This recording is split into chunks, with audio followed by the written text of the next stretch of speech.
कैसे हो आप? आई होप आप अच्छे होंगे, स्वस्थ होंगे। तो आज अपने करेंगे क्षेत्रमिति के जितने भी फॉर्मूले हैं वो ज्ञात करेंगे। क्षेत्र में क्या आता है, 2D और 3D स्ट्रक्चर दोनों आती है।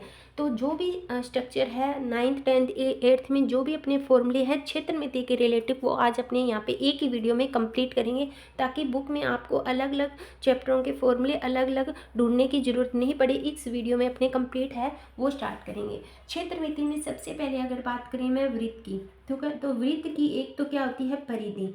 अब परिधि को अपने परिमाप बोल सकते हैं, लेकिन जब राउंड शेप होती है तो उसे अपने बोलते हैं परिधि। परिधि का सूत्र होता है 2πr, जहाँ पे पाई की वैल्यू होती है अपनी 22/7 और कई कंडीशन में पाई की वैल्यू 3.14 भी होती है। दोनों मान सही है। फिर आता है अपने वृत्त का क्षेत्रफल।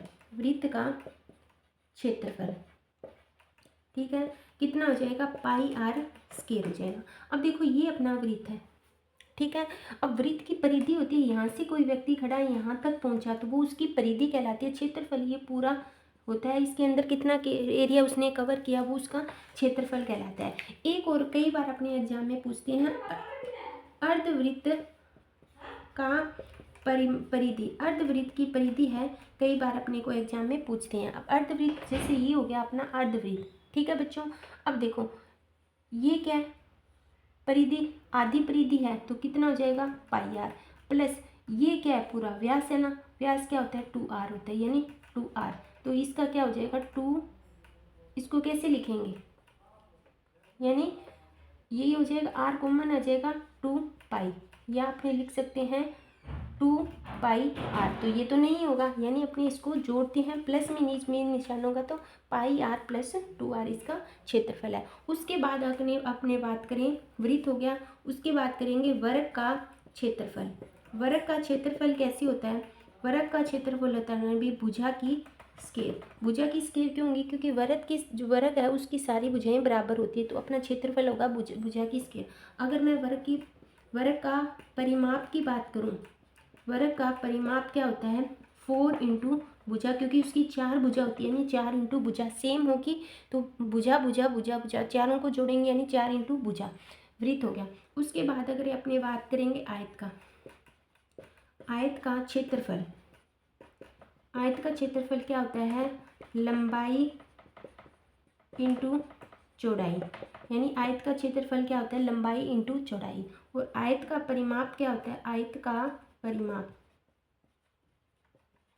क्या होता है, 2 लंबाई प्लस चौड़ाई, ठीक है बच्चों। आयत और वर्ग होता है ना, उनके प्रत्येक कोण 90 डिग्री के होते हैं, ठीक है। यानी अपने ने वृत्त पढ़ लिया, वर्ग पढ़ लिया और आयत पढ़ लिया, यहाँ तक हो गया। उसके बाद और क्या पढ़ेंगे इसमें, एक आता है घन, यानी घन का क्षेत्रफल।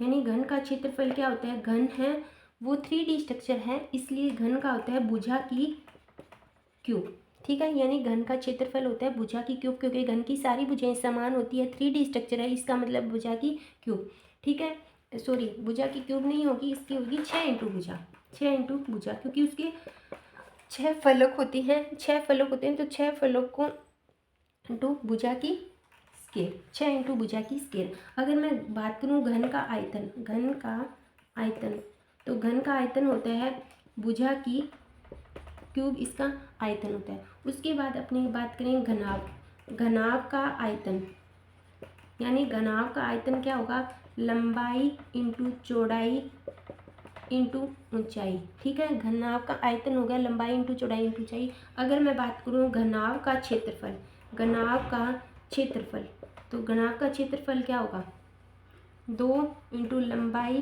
प्लस चौड़ाई, लंबाई इंटू चौड़ाई प्लस चौड़ाई इंटू ऊंचाई प्लस ऊंचाई इंटू लंबाई है वो इसका घनाभ का क्या हो जाएगा, अपना आयतन क्षेत्रफल होगा। घन का हो गया आयतन और क्षेत्रफल, घनाभ का आयतन और क्षेत्रफल। उसके बाद आपने बात करें बेलन। बेलन का आयतन क्या होता है, बेलन का आयतन होता है अपना πr²h, ठीक है, आयतन। और बेलन के वक्र पृष्ठ की बात करें, बेलन का वक्र पृष्ठीय क्षेत्रफल क्या होता है, 2πrh। और बात करें बेलन का संपूर्ण पृष्ठीय, बेलन का संपूर्ण पृष्ठीय क्षेत्रफल की, तो क्या हो जाएगा 2πr आर प्लस एच। यानी बेलन के अपने कितने फॉर्मूले हैं? 3 फॉर्मूले हैं, बाकी सभी के 2-2 फॉर्मूले हैं। बेलन का आयतन, बेलन का वक्र पृष्ठीय और बेलन का संपूर्ण पृष्ठीय। ठीक है बच्चों। उसके बाद अपने बात करेंगे शंकु की। शंकु का आयतन, शंकु का आयतन होता है 1/3 पाई आर स्क्वायर एच। ठीक है। अगर मैं बात करूँ शंकु का वक्र पृष्ठीय, वक्र पृष्ठीय क्षेत्रफल क्या होगा? शंकु का वक्र पृष्ठीय होता है पाई आर एल। एल का मतलब होता है यहाँ पे तिर्यक ऊंचाई, उसका भी अलग से फॉर्मूला है, वो मैं आपको लिखवाऊंगी। फिर आता है शंकु का संपूर्ण पृष्ठीय क्षेत्रफल। संपूर्ण पृष्ठीय क्षेत्रफल क्या होता है? पाई आर, आर प्लस एल। ठीक है। और एक आता है अपना शंकु की तिर्यक ऊंचाई, जो भी आई थी वक्र पृष्ठीय में तिर्यक ऊंचाई, जिसे अपने बोलते हैं एल। क्या होता है? आर की स्क्वायर प्लस एच की स्क्वायर। यानी शंकु के अपने कितने फॉर्मूले हैं? 4। उसके बाद अगर बात करें गोले का आयतन, गोले का आयतन, तो जो गोले का आयतन है वो फॉर्मूला होता है 4/3 पाई आर की क्यूब। गोले में ऊंचाई नहीं होती तो इसलिए ऊंचाई यहाँ पे नहीं आ गई, यानी 4/3 पाई आर की क्यूब। फिर आता है गोले का संपूर्ण पृष्ठीय क्षेत्रफल।